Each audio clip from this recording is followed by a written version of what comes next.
This week on the Rockman Power Hour, we are joined by the road manager of the Ramones. That's right, ladies and gentlemen. Monte A. Melnick is the guest on this week's Rockman Power Hour. Woo! I made a sound effect, Jason. Woo! It sounds like an owl, but at the same time, a woo girl. So I'm out for the night, but I'm drunk. Shouldn't you have just gone, "Hey, ho, let's go"? That's true. Oh man, I have to shoot you in the back now. I want to be sedated after that delivery. All right, let's do it.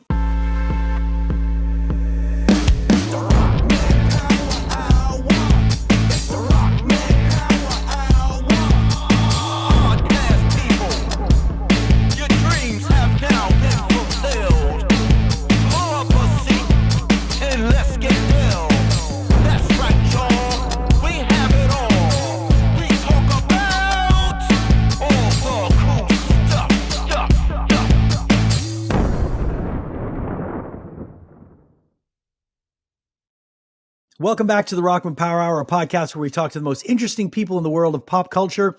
And this week on the podcast, we are joined by Monte A. Melnick. He was the road manager and tour manager of the Ramones for their entire career. And he's written a book called On the Road with the Ramones. And we're going to have him on the podcast. Ryan, you got this done. So hats off to you. This was amazing. Great job. What a pleasure to talk to this guy. And I think fans of the Ramones, fans of good storytelling, fans of rock and roll history, fans of early punk, new wave, all that amalgamation that happened in the late 70s are going to eat this up. So I'm excited about this. But before we talk too much about it, and we have to say eating up is not done without this. No. Heartbeat hot sauce. Oh my God. The heartbeat of the Rockman Power Hour. We absolutely love this stuff. And use our promo code Rockman20 right below, and you will get 20% off your entire order. You can use that code as many times as you like. We were just on the phone with Heartbeat earlier this week. We were just talking about the next year and stuff. So many fun things coming down the pipeline with them. They're involved with NASCAR. They're involved with UFC. They've got some rad collaborations coming, and we're going to talk about them on the podcast in the next year. So very, very excited to be working with them again for 2024. And dude, the best. Awesome stuff. The best of the best. And it's actually a conversation starter. I didn't even say, hey, this is something that sponsors our podcast. I just shared a Heartbeat post, and the amount of positive reactions I got from people saying, oh my God, it's my favorite hot sauce. I'm not even putting this on. There's legitimate fan base out there of people. There should be a Heartbeat hot sauce Comic-Con in a way, because people are big fans of this, and they should all come together, and they should all geek out about how this hot sauce makes shitty food taste better, And that it does. Thank you again to our friends over at Studio House Designs. This is such a fun shirt. Oh, Green Room. I like that one. Yeah, people at first think it's Green Day at first. Yeah. No. But I'm like, no, this is a movie in which Patrick Stewart, you're an amazing actor, and you headline the Royal Shakespeare Company, but when it comes to playing a redneck, you could you need to take some advice from Billy Bob Thornton, because it's just funny where it's just like, here's all these people with no teeth being like, yeah, damn, yeah, go and get these kids. And then Patrick Stewart, yes, back to the trailer. Yes. So that's a rad shirt. And I'm rocking the Freddie. Look at that. Oh, yeah, that's so sick. Every single VHS. As soon as spring comes, I'm going to be rocking this with my Bull Air Nightmare shoes too. Looking forward to the snow being gone. And thank you to Studio House Designs. Now, this I got to show you, because we don't get a lot of camera time with our producer, Julia Kajerski. No. But she is an integral part of our podcast. We couldn't get it going without her. We would both be just like twirling in circles if we didn't have her on the team. Weeping, twirling around in circles, weeping, similar to Homer Simpson on the floor going, woo, woo, woo, woo, woo, woo, woo. Same shit. So I had the opportunity to get something made for her And I Ooh, wanted to surprise her. macaroni art. No, the only Oh, problem, okay. no, not macaroni art. The only problem was I had this made, and then when I pushed to add to cart, I added a small, not a large, so I can't Oh even no. wear it. But I Okay. made this. This is where my friend Anthony over at Pushy Fist does these shirts. That you remember my June shirt? Yeah. Well, Incredible. this is even cooler, dude. What the fuck? Oh, nice. So if you see this, you can go to Pushy Fist and you can add 5 photos of your significant other. And look, so I have all the Kajerski photos. So I there's love the the one. font. Yeah, so there's Julia there. You can see her sneaking her beer in line at Morrissey. There's her having her cup of coffee. Our first day in LA together. There's her giving me the finger when we were at the after party at Arcade Fire because she wanted to go home. There's her grabbing a big piece of wood coming into our house, and there's just her beautiful photo. So this is So many variants, but one smile. I love yeah, the Polish. exactly right. They're all the Polish. It's all the same smile. You don't get too much of it, but when you do get it, it's kind of there. So Just zoom in on it. So this is my Kajerski shirt, which I can't wear because it's a small, but I'm gonna put it on June. And You know what you could do though? You could cut it out and then you could like sew it to like the back of a I jacket or a I vest. have I have the high res graphic of this. Yeah. I'm gonna make I think I'm gonna make pillows for my Yeah. my living room, and Well, you could put a pillow in there now, considering it's a small. I think I might make a shower curtain out of it, Yeah. a coffee mug, bedspread, everything. So there you go. If you love your significant other as much as I do, you can go to Push Your Fist and you can get one of these made. So That's fucking isn't that awesome. awesome? You got to make a Mel one. Yeah. But oh my God, there's so many. I would get Melissa and her various like movie roles, like her in Laserhawk and Yeah, stuff, and all that stuff. It would be great. Radioactive. And, yeah, that'd be great. Or I could, be tempted as I am right now to make one of me and make her wear it. And I thought of that, but nah, yeah, she sees enough of me. yeah, Anyways, all right. So let's talk about this guest because we had a chance to sit with Monte A. Melnick. He's very yeah. particular about the A. He wants the Mhm, A in there. mhm. And Monty, of course, was the was like the guy on the crew of the Ramones. He was there from day one. He grew up, with Tommy, and the guy just has stories for days, man. Yeah. And sometimes you just gotta let him go. And at the same time, you could see in this interview me kind of totally fanboying, but at the same time, I'm like, what's cool is that all this knowledge I've acquired through 20 plus years of Ramones fandom was finally useful. Yeah, And that's kind of cool. Like you always wonder what's this gonna go? Why can't you remember math? Why do you know every drummer's name? yeah. Well, you it's know, it's like you've been this interview. yeah, Ryan has been training his whole life for, and this is yeah, going to be one that you're going to enjoy. So I don't even want to bog it down with you and I talking too much because no. there's so much great stuff in this. Without any further ado, check it out. Our conversation with Monte A. Melnick, the tour manager of the Ramones and author of the book On the Road with the Ramones.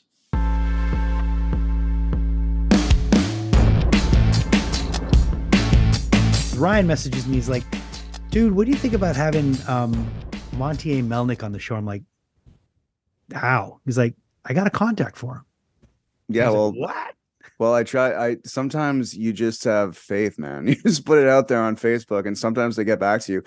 And you don't think in a million years. You sometimes we've had some amazing people by this method, but sometimes you're just kind of like, what do you got to lose? So you put it in there and you're doing something else, and all of a sudden he says, yes, reach out to me at this email. And I'm just like, oh, this is getting interesting.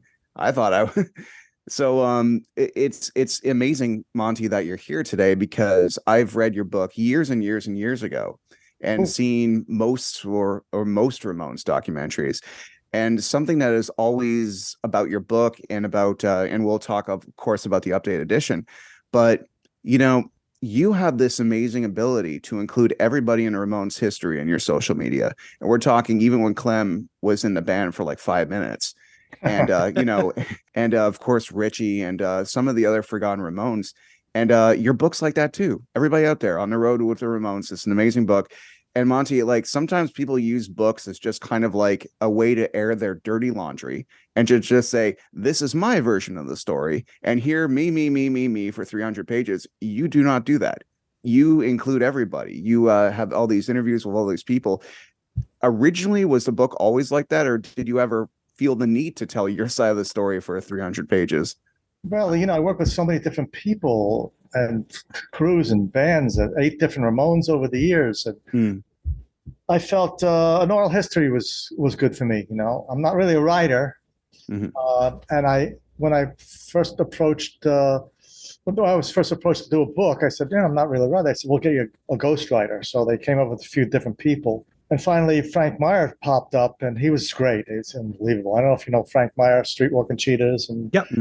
and he's a huge Ramones fan, and he's still playing out there with a million different bands right now. And so he did such a, I brought him in and I talked to him about all the different stories and stuff, and he kind of wrote down the whole stuff too. But so he did such a great job. I gave him like co-writer on the books. But the oral history worked very well for me.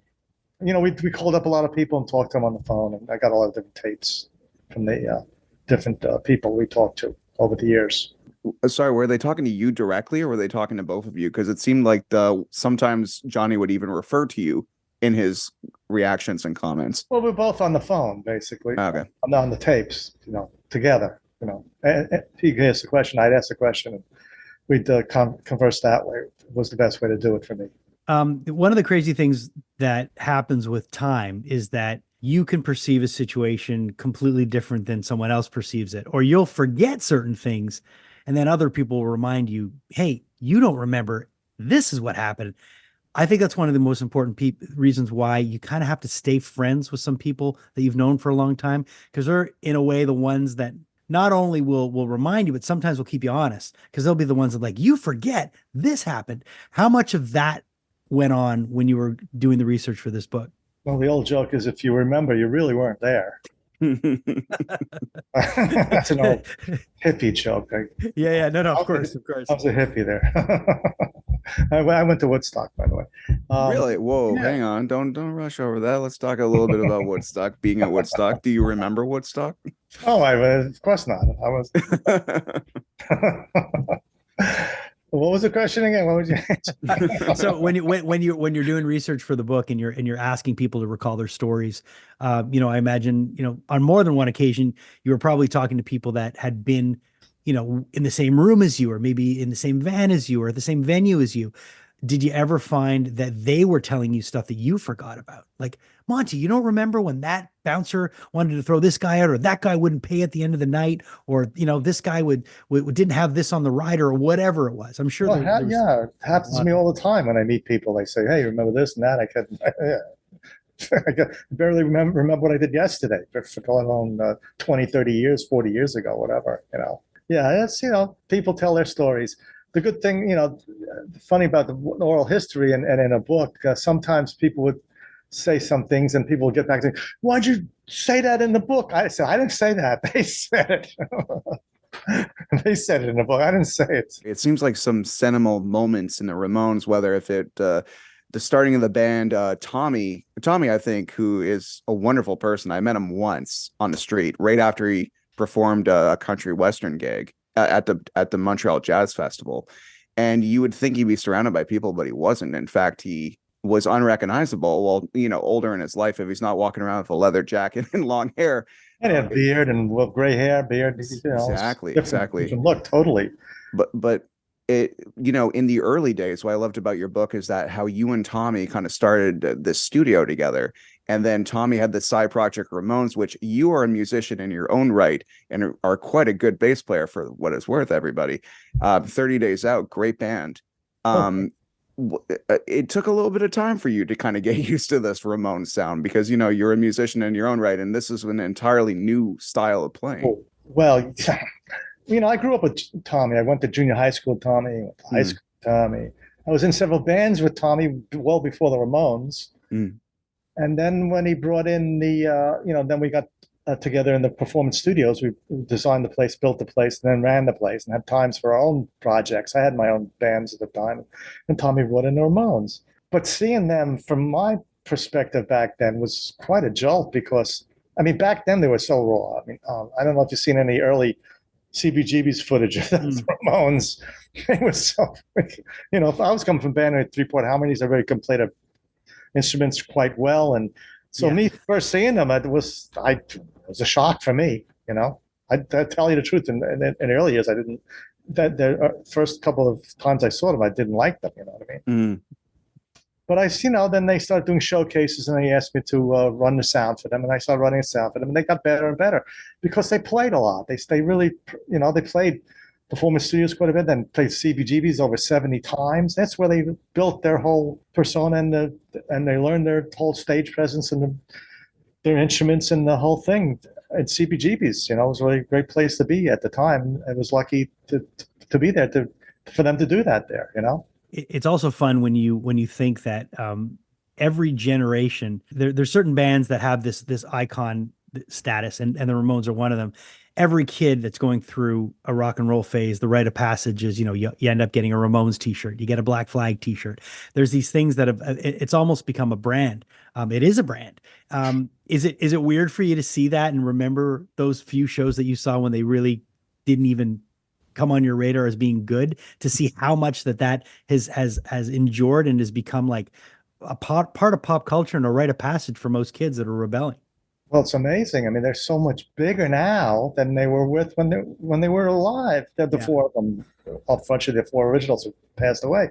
Yeah. And I see how much bigger they are now, and that's a shame that they couldn't see what the status they are now back then. Well, I got a joke I tell many times is I say if Ramones were this big when I was working for them, I would have gotten a big raise. I made a lot more money. For God's sakes, it's huge now. Everybody says Stones, Beatles, Ramones in the same breath to me, and I'm flabbergasted. It's great. It's amazing. There's not a doubt in my mind that had they all been alive right now, if they felt like it, they could go on a stadium tour like that. Yeah, like they're indoctrinated not only into pop culture. Like when they were alive, I'm very aware they were more like a cult band, and it's fascinating. Like you don't know what you got until it's gone. I think that's what the expression is. But it must have been so interesting to know that the guys were making great music and you guys were putting on amazing productions considering your limited budgets and what an efficient train you were. But at the same time, the cycle of just based on your book and stuff, the cycle of disappointment it must have had, where Joey, each record you put out, Joey would think this is going to be the one that changes everything. And then what was it like to endure that? Did you ever have hopes that the next record, all of a sudden, you'd have that big, amazing moment in the movie where everything comes together? Well, yeah. I mean, the records progressively got better and better and better, and then they did different things and established themselves better over the years with different records. And they just kept on saying, "Look, if we can't," the U.S. radio was what killed them. I mean, the U.S. they just couldn't get on the United States radio here. It's a shame, I mean, overseas they were fairly big, in Europe and all that. We played big venues. Of course, South America, they got the taste of what it was like to be a huge, major act. I mean, right. They were like gods. They still are. I mean, Richie goes down there, CJ, Marky, they all play down there, and they're just treated like gods now, And when we're there, when the original group was there, it was like amazing to see that. And then they come back to the United States and we couldn't get on the radio. And that's why they kept on over the years trying different producers. They say this, Tommy and Ed was great. They produced terrific records, and they went to Phil Spector and John Bourgeois and Graham Gouldman. And oh my God, I mean, they just kept saying, well, maybe the next one, the radio will play. Maybe the next one will be a hit, It was just very frustrating, but they kept on trying. That's the thing. They didn't give up. And I think what really what helped the Ramones was television and was video. Even though they might not have gotten a ton of play on the video stations, they did have an impression when you would see them. So I think anything that they did video wise, any kind of love that they got from MTV or any other video channel anywhere else in the world definitely helped this band. Because I know that when I was a kid and I would see visuals of the Ramones, there was an impact there. The music was one thing, but then you see them, and that's a whole other thing. It's another layer to it. Well, we had problems with MTV. We did a lot for them I the know. beginning, and then they abandon us at times, and then the psychotherapy video they banned because it was too violent. Now it's like nothing these days, Yeah. But they banned that video, and we had trouble getting more airplay, even on MTV, and we did a lot for them. We did a lot of different things for them over the years. It was a shame. You mentioned that they worked with a lot of producers. Just to say, we also brought up, like, you were there. You have the most interesting. And everybody out there, you got to buy this book, On the Road with the Ramones. It's a one of a kind experience when you just hear everyone's take. It's so interesting to hear people not argue, but have conflicting memories of history as you go. But you mentioned a lot of producers. Was there an era of the Ramones that you particularly enjoy that you're like, oh, I like it when they lean in this direction? No, each album has its own little thing that I like. You know what I mean? Because each producer and each album, they tried a little different little things here, little things there, different type of songs and stuff like that. Although people come to me and they say, "What's your favorite Ramones song?" That's a good one for me. I really do have a favorite Ramones song. Any ideas what you think that would be? Oh God, I'm not entirely sure, but I'm sure It's on the End of the Century album. End of the Century. Okay. Oh, Phil Spector produced album. Oh yeah, no, of course. I'm just like, I'm thinking of End of the Century because there's a lot of different. Of course, Rock and Roll High School is a good one, but it's kind of unique that Baby I Love You is like a total Phil Spector. I don't even think the guys played on that track, but is it Baby I Love You? No. You give up? I'll tell you. Yeah, tell us. All the Way. Do you know why? No, tell me. I've written into the song. Monty's driving me crazy. It's like in the Navy. So I'm in a Ramones song. Of course, that's my favorite Ramones song. Okay, Monty. Jason was in a very well known new metal band called Slaves on Dope, and I've done okay, and I've done my share of Ramones covers over the years. But there is some. Everybody remembers who is in the band, but not everybody remembers who's backstage. Another thing I love about your book is you really highlight and give a voice to all these people that killed themselves to make sure this band happened. Was that the plan the entire time? Yes. I mean, people, you go to a show, and they see the band on stage. Mm-hmm. They're up there partying. They don't realize there's a foundation underneath the band. There's the crew too. Mm. Now, if the band doesn't have a good sound man, they're not going to sound good. A good light man, they're not going to look good. A lousy guitar roadie, they're going to sound guitars going to be out of tune. A drum roadie, all these people, there's layers. There's a foundation underneath the band that I try to bring out. Because I'm being a tour manager, I'm being one of the crew, one of the roadies.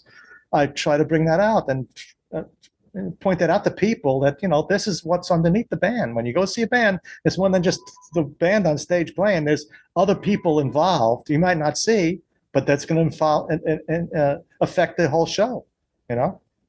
That's what I try to bring out in my book. And it's so true because there's so many things that go into a touring, a touring band. And like, a band like Motorhead were notorious for writing, We Are the Road Crew, like a song written for the crew. I mean, there's not many bands that would do that, but it's, and Bob Seger would say that. And there's always references to the crew and how important they are.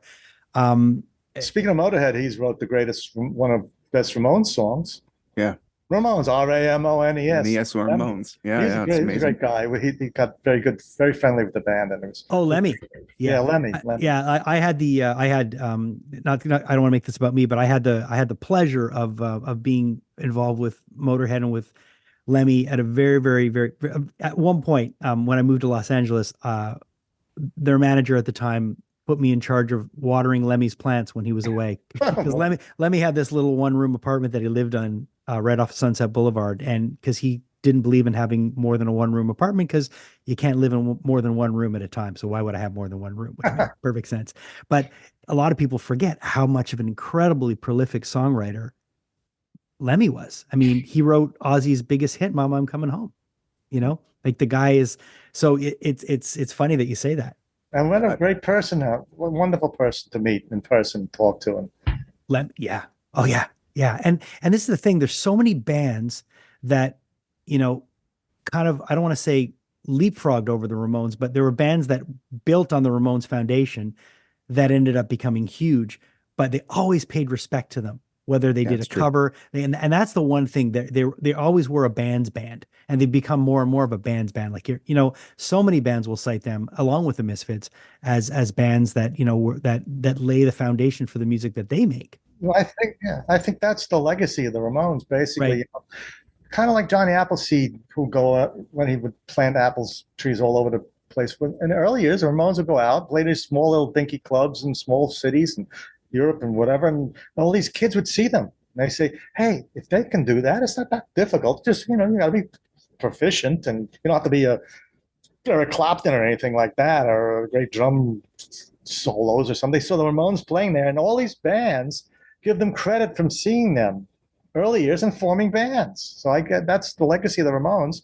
And then later on, they all gave them credit. I'm amazed. Like in the Lollapalooza tour, it was in '96 when they finally got on the Lollapalooza tour. There's Metallica, Soundgarden, Rancid.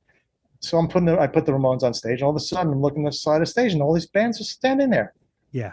And they said they were huge fans, and they became very friendly with the band. They said, "Listen, we saw you guys when we were, kids," and they formed these bands, and they became super huge, and it's amazing. You too, with that song he wrote, "Miracle of Joey Ramone" or something. He was a huge Ramones fan. They started off as a punk band first too. Yeah. So it's really cool to see that they are they're part of the DNA of rock and roll, and especially for the future generations that came after them. In fact, in Ohio, once we played outside Columbus year early on, and these kids came back and said, "Hey, we're Metallica, we love you." They were the kids, and now they're that's a little frustrating with the Ramones. Everybody opened up for the Ramones, Yeah, and became so much bigger than Blondie, Talking Heads, yeah, B-52s, et cetera, et cetera, et cetera. They all opened up for the Ramones, and they became megastars. And poor Ramones are hacking away, Yeah. Is it the kind of thing for you that, like all those bands you just mentioned, are there friendships with some of those bands still? Oh Like, yeah, we're friendly with most. Yeah. and is it still like that for you today? Like, is it the kind of thing where you can, if Blondie are playing, you'll go down and see them, or Well, yeah, like Talking Heads. I'm friendly with Chris and Tina pretty well. Yeah. And Chris from Blondie, I talk to him once in a while and stuff like that. Yeah. The Talking Heads just put out, well, not they didn't just put out, but A24 just did a reissue and a remaster of Stop Making Sense. Yeah, you should go see it if you get a chance. I did. Oh, good. I went with my son. I saw it when it first came out. I'm 53, so I saw it when I was a kid at the Repertory Cinema. But to see it again and to be sitting there with my 19-year-old and him, coming along with me, it was just something else to see that. And it reminded me, of that time, when all those bands were coming out of the city, and they were just all they're all very different, but there were so many bands that were really setting the table for what was going to come in the next decades, and on the forefront of it all, but in very different directions. Yeah, I saw the movie originally when it came out years and years ago. And then Chris and Tina invited me to a screening a month or so ago. And Doesn't it look and sound great? amazing movie. I'm amazed that David is incredible. Yeah. David's like he's from another world. You know what I mean? Yeah. It's something to see. Something to see. I gotta say, we've been talking about the influence of the Ramones and all these bands that love them, and everybody can argue that, like Tommy invented a drum style just to make the drums make sense in the band as it was developing. But off the stage, there is probably more dysfunction and distinct personalities within this band than there is in 5 seasons of a reality TV show of people screaming and arguing, but not even screaming. It wasn't that bad. No, it wasn't that bad. Okay, because to me, my perception and all the documentaries, that it seemed like, oh God, it must have been so tense at all times. But no. you would know. No. I mean, if they see the early shows in CBGBs, they were just learning their stuff. So, they would stop, and Tom would say, "Stop! Come on, let's do this, let's do that." I mean, that was the early years. Later on, they, they realized. I mean, this thing with Johnny and Joey, it's they wouldn't be together for so long if they were going to kill each other, or fight. They just avoided socializing. You know what I mean? Right. They had to talk about the set list, and they had to talk about what's going on the album, what the songs and stuff like that. It wasn't a lot. Wasn't a lot. They kept separate, Mm. But it wasn't, people didn't make like they were fighting all the time and they wouldn't talk to each other at all. But no, it wasn't that bad. It was, tense at times, but not that, as bad as people make it up to. Over the years, things get spun differently. Gotcha. There's been a lot of talk about for years. There's been a lot of talk about a Ramones movie or a TV show or something or other. I'm sure you saw all the stuff on the internet. What's going on now? Yeah. Well, please tell our listeners. I'd like to hear. Tell me. Yeah. Well, unfortunately, when the Ramones retired in '96, Johnny and Joey were Ramones Productions. They were the ones in charge, Right. So Joey passed away and gave his part of the Ramones. There's 50-50 between them to his mother. Okay. She died, gave it to his brother, Mickey Lee. Mm-hmm. Mitch Hyman, Mickey Lee. Johnny passed away and gave it to Linda, who he married. Of course, Linda and Joey thing, that's where that whole thing was tense between Joey and Johnny. But they don't get along very well, unfortunately. Over the years and years, they just can't get to mesh together. They both do interesting things. I mean, Linda puts these great tribute shows in LA. I don't know if you've seen any of them.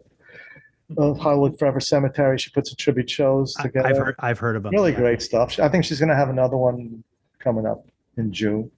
And Mickey does his little thing, birthday bashes in town, Barry Electric. But they just cannot get together on anything, basically. And so there was a CBGB's movie out a while ago, which wasn't very good. Linda didn't like the way Johnny was portrayed, and she wouldn't let them put in any Ramones songs. So in that movie, actually, there's no Ramones songs, it's just Joey Ramone songs, which is a shame. So there's a new movie coming up, to get the Ramones rights. Linda, Mickey suing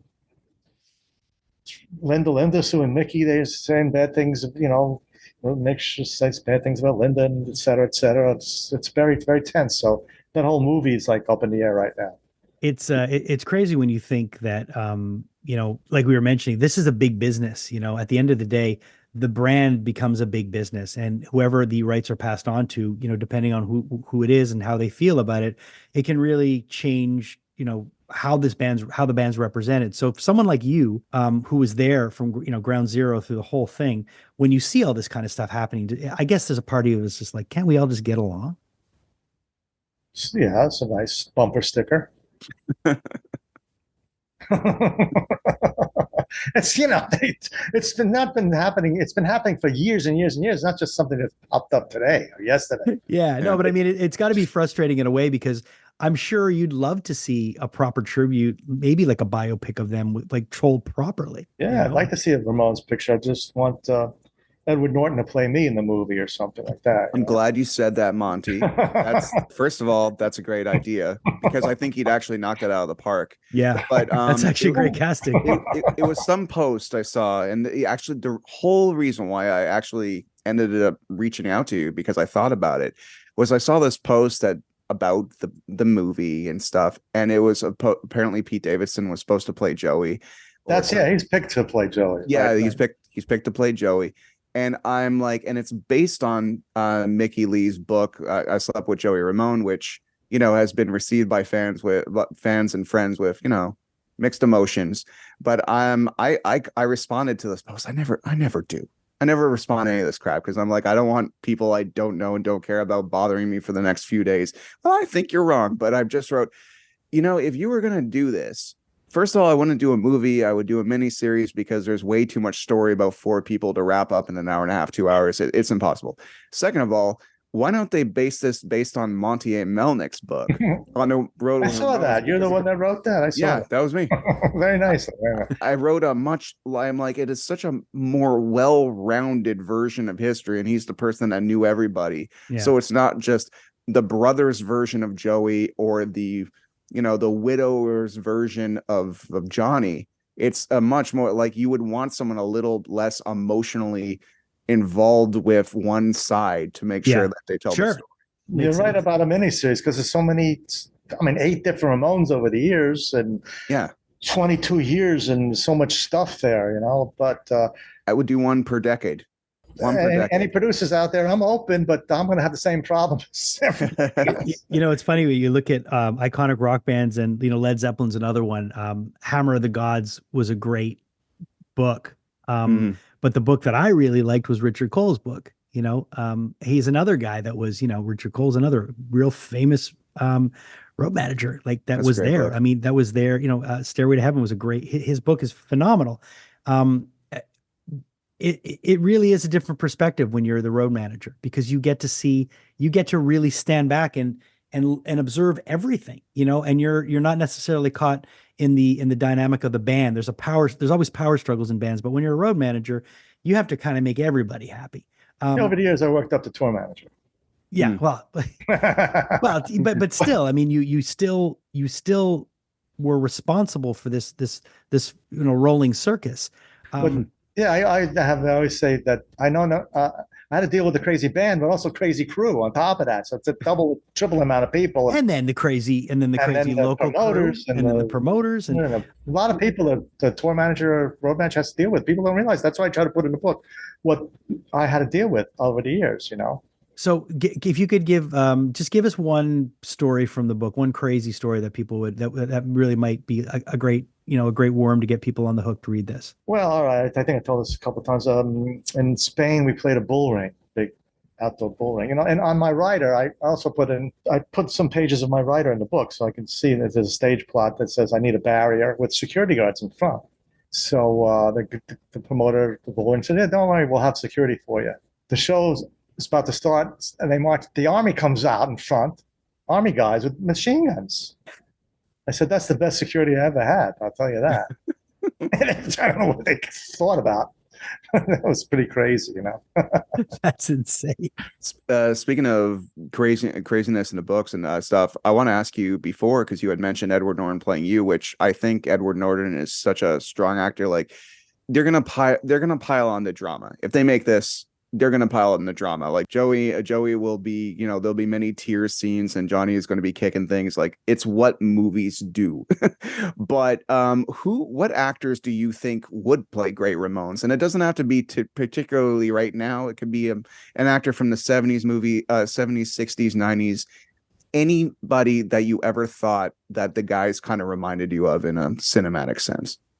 I can't really. I'm not good at that. Besides playing me, You got Ed Norton pegged for you. Yeah, I got that down. There's several. What do you think? I mean, who's the? Paul Dano, Joey Ramone, Paul Dano, 150%. As soon as I saw him in The Girl Next Door, and now he's a big movie star, and he's been in There Will Be Blood and the Batman. He played the Riddler. I always thought Paul Dano would have been the best Joey Ramone ever. Yeah. Maybe he's aged out of it now. I don't know, but I just think Paul Dano had the build, the look, the talent. Just if anyone was going to crush Joey Ramone, it would have been him. Interesting. Yeah, to look him up. I just wanted to ask you this one thing.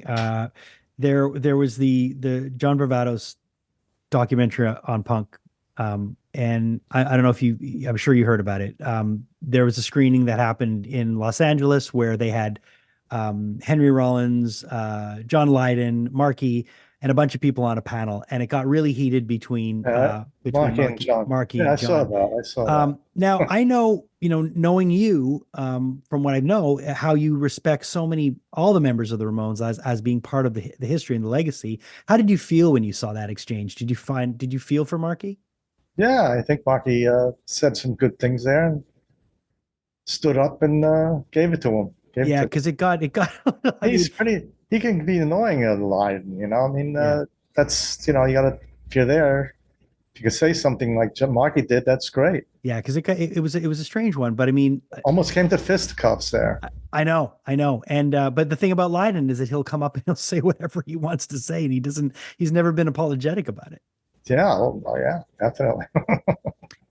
So I imagine, when you get that whole the argument about where did punk originate from.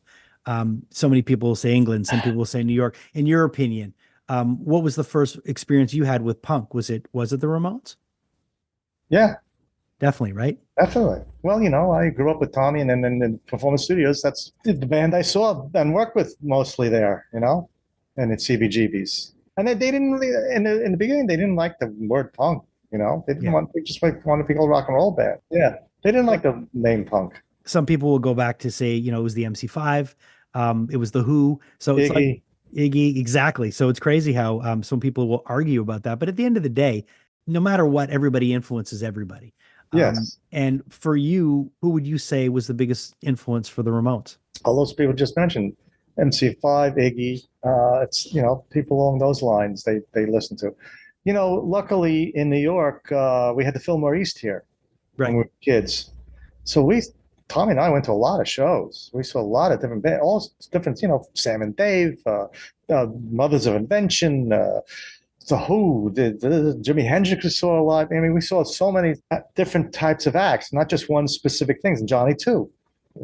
Went to see a lot of different things. So it wasn't just one specific thing, type of music. So when we were young, we saw a lot of different music. That's what got into the Ramones. It's amazing how we, as musicians, you too, Monty, you're great. Like I said before, a great bass player. It's amazing how, despite the fact we can love bands and love music, it doesn't necessarily mean we're going to play like that. But something that amazed me, and it's sad, and it's also it made me sad and it made me happy. I saw a video called Johnny Ramone's last interview ever, and it's kind of I think he knows he's dying. I think he's even wearing a wig, but he's kind of like, it seems like the weight of the world is off his shoulders. And every other video and the way he spoke prior to this, there was definitely kind of I'm putting on this front. I got to hold this together. Everybody needs to be intimidated by me because this is the way this has to be. Mm-hmm. And there seemed to be like this relief that when the band finished, he could finally live in LA and become this rock star and hang out with famous people and just kind of enjoy his success. And in the last interview ever, what just moved me was he was mentioning, oh, what are your favorite bands? He's like, oh, my favorite American bands, the Beach Boys. I think Pet Sounds was their best album, but my favorite American band is The Doors. And I almost dropped my cup. Goodness. Because I was like, Johnny Ramone likes the band that plays the 8-minute songs with all this crazy metal shit that gets complicated and all over the place. I almost found that I saw Johnny Ramone as a planet and then discovered he's a universe. And he was about to die. Well, Robbie Krieger came on stage and played with the Ramones. Wow. In LA. Yeah, really? Yeah. That Doors song that they put on the album there. Yeah. And then we opened up for Densmore's City Lights or something at a group. We opened up for him in Colorado early on when he had a band. So there's kind of little 6 degrees of Doors and Ramones here.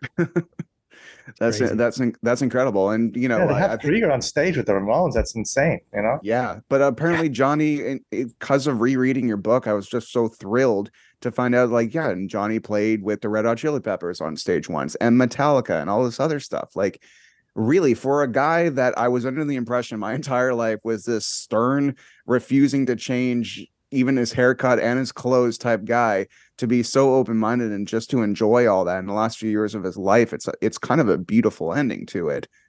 Well, it's also that he realized that they kind of idolized him. You know what I mean? Yeah. So to have, him on stage with them was kind of a little reversal thing there. You know what I mean? Yeah. I really want to thank you for taking the time today to chat with us. Where could people find the book and what print? Because I know that this, I believe it's in its second print now because you've added. It's a third printing, but there's Amazon.com is where you can get it. Get the bonus edition. Okay. What's in the bonus edition? I had 40 more pages at the end. I talk about, actually over the years, the first edition I came out with, then the second edition I had, things happen to Ramones over the years. So, and then third edition, that people pass away. And so this last one, I put in a bunch of stuff I left out of the first couple of editions, about 40 pages. Well, the lucky thing about the book is it's the publisher originally let me put in a lot of images, photos, posters, tour passes, itineraries.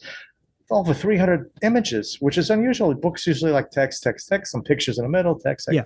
My book's like tons of pictures, and I was very lucky. The art director they got for the original book was terrific at the way they laid it out. So I was happy to get all the stuff that I had sitting in the room into the book, you know? Yeah, immortalizing it in a way. But in a world where everyone's obsessed with just digital this and screens, everybody out there, I cannot tell you enough of why you should get Monty's book is that it's first of all, it's a large book. It's a coffee table book.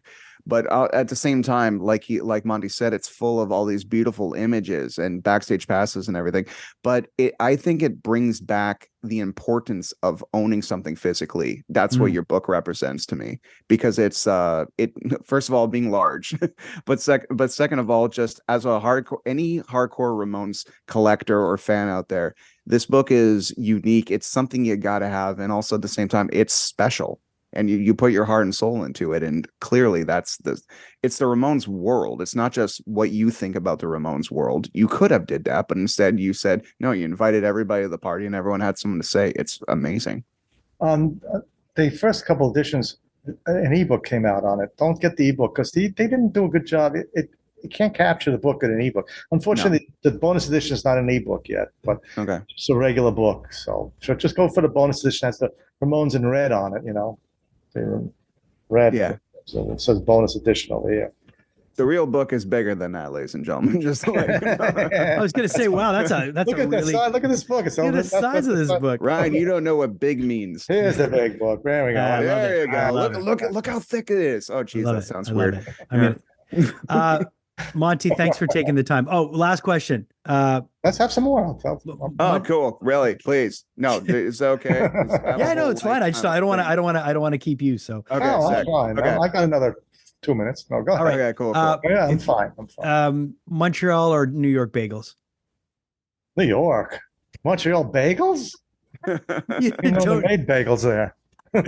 All right, Monty. The Ramones, gotta love them, but they're a bunch of nutcases. Any particular funny story that you hold near and dear to your heart about just getting it done when you have a road crew and a band full of psychopaths, but at the same time you endured. What's a day on the road that you particularly are proud of because you were you and no one else could have did it? I can't say that. We've gone on 20 years. There's so many things. That's why I put it in a book. I really can't. Right now, I can't pick one thing out. You know. Okay. Well, I mean, I tell a silly joke about we're driving around and it's the mid 70s or something. They just came, started playing, and they were driving around Texas about 5 hours in the van, and they stopped for gas at a convenience store, gas station. So pull in, and they stumble out, looking like, Joey, and they're all just stumbling around after 4 hours in the van, and where they looked was, and this is rural Texas, So I fill up, and then I go to pay for the gas, and the woman behind the counter says, it's sure nice you taking care of those retarded boys. I said, yes, ma'am, that's my job. Told us too many times, and I'll tell it again. But if you had to describe to somebody today, what does a regular day look like to you? Like, what do you do now? Looking for a podcast to talk on. Are you still living? Are you living in the city? Like, what part of the?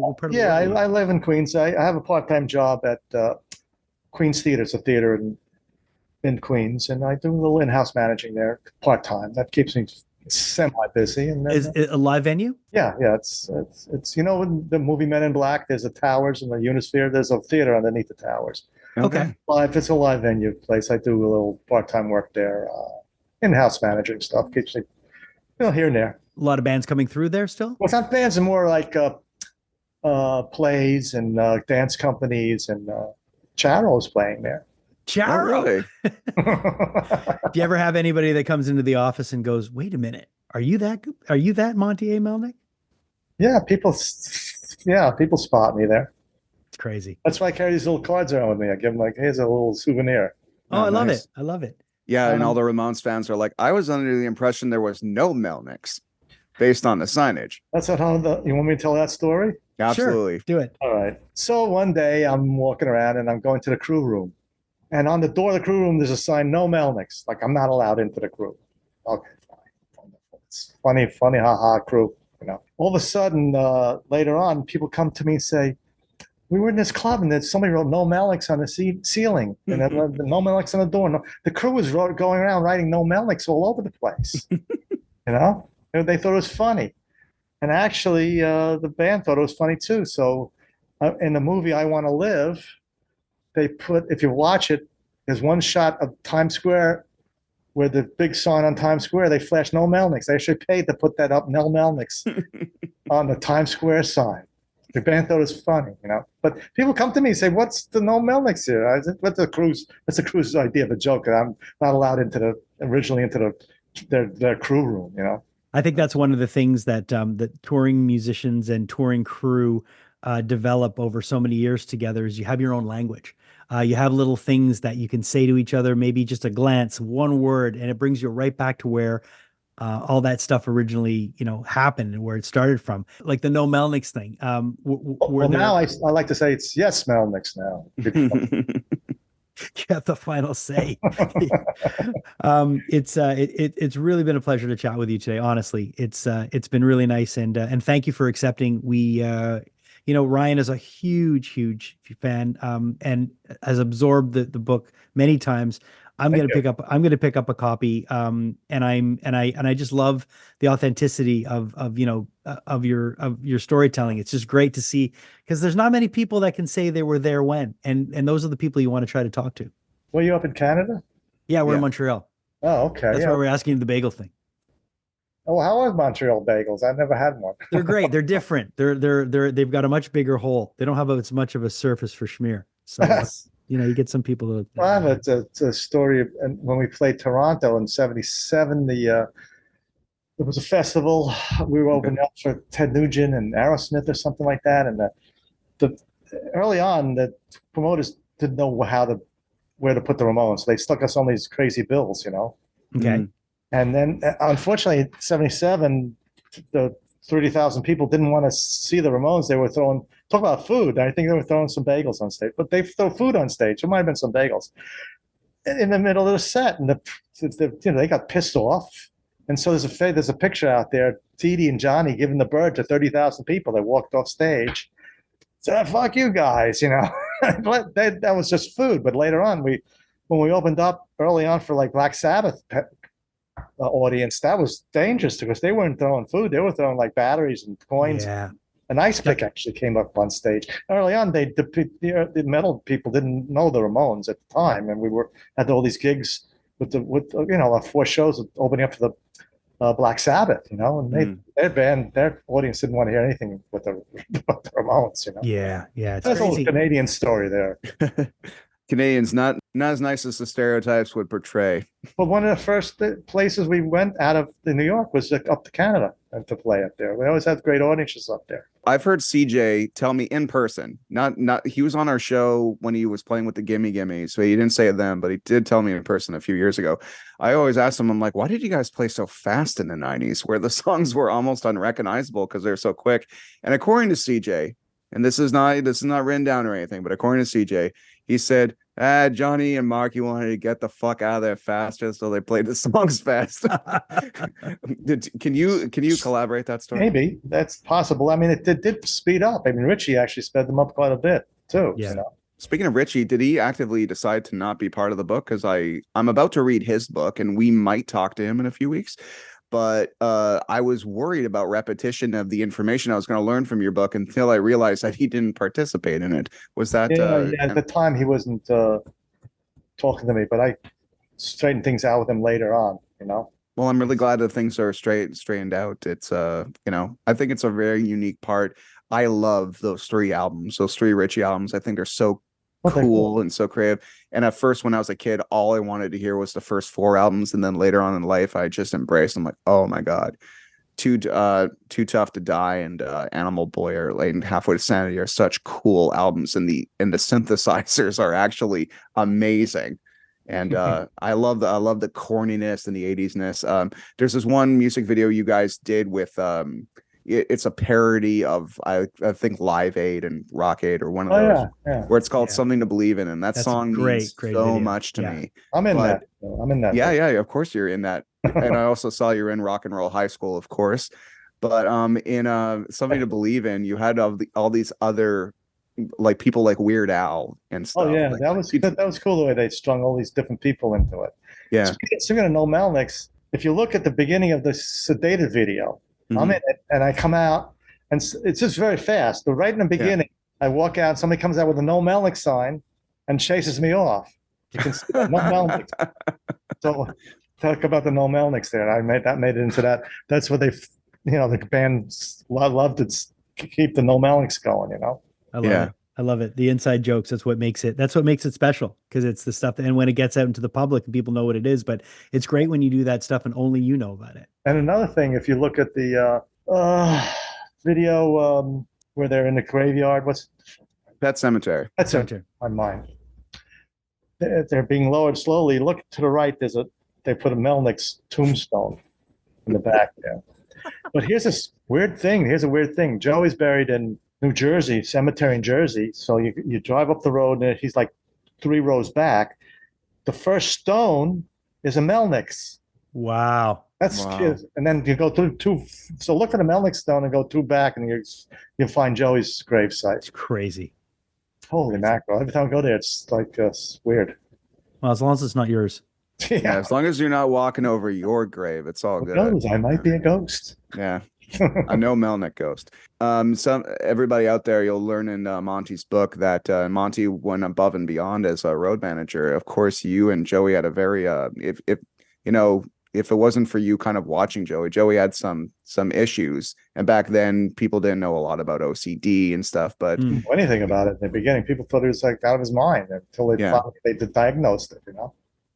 But it's but you actively made sure that the Ramones can function and without Joey being there. But I don't think in the world we kind of celebrate the people that kind of get the people on stage enough. So that's another reason why I like your book and like learning more about that. And Jason, what you're talking about, the Led Zeppelin biography as written by their road manager, I read that one too. It's absolutely awesome.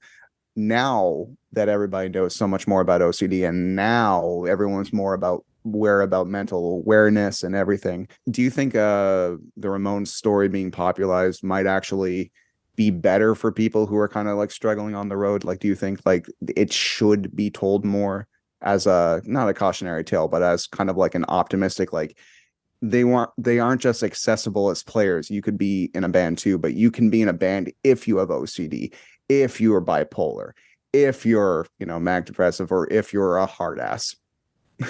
Yeah, absolutely. Yeah. I mean, Joey, where would he be if he wasn't in the band? Yeah. Mm-hmm. It really gave him an opportunity to become huge, famous, and great, and have him come out. That's I didn't write my book until he passed away because I felt I didn't want to write about all that. And him, I was good friends with him, and that me doing it, I didn't feel like I could do it. So I waited. Unfortunately, he passed away, and then I was able to put the book out. Again, thank you so much for taking the time. Really means a lot. And I encourage people to go check out the book, On the Road with the Ramones. It's something that's going into the Amazon cart right away for me. Not only on Ryan's recommendation, but on hearing just you talk about it. So thanks again, man. Really. Well, thank you for me being on the Rockman Show. Abba gabba hey. Thanks, man. And here we are in the olden days, happy golden days of yours, where at the end of the show, we reflect upon it. And sometimes we record these things a little long after the fact, to talk about our week or whatever. But like this literally just happened. Yeah. So, I'm still vibrating. And it's fun because this is the second brush with the Ramones that we've had. The first one was when we interviewed Spike Slauson from Me First and the Gimme Gimmes, who just happened to surprise us with CJ Ramone being next to him, and now we've got Monte. So it's nice to know this one was coming. I was anticipating it. This you weren't anticipating. CJ was like a shark attack. It's like what? What the awesome, a shark, but still. So I that was a great conversation, and it was fun to see. It was fun to see you, really know your shit, and I gotta be honest. Like, he was not rushing us off. No. We could have probably spoken another hour, but I think, being the polite Canadians that we are, after about 35, 40 minutes, I'm like, he must have something better to do than talk to these two losers. But he was just wonderful. Great guy. And I have a funny feeling he's the kind of guy that we'll keep in touch with and maybe have him on again.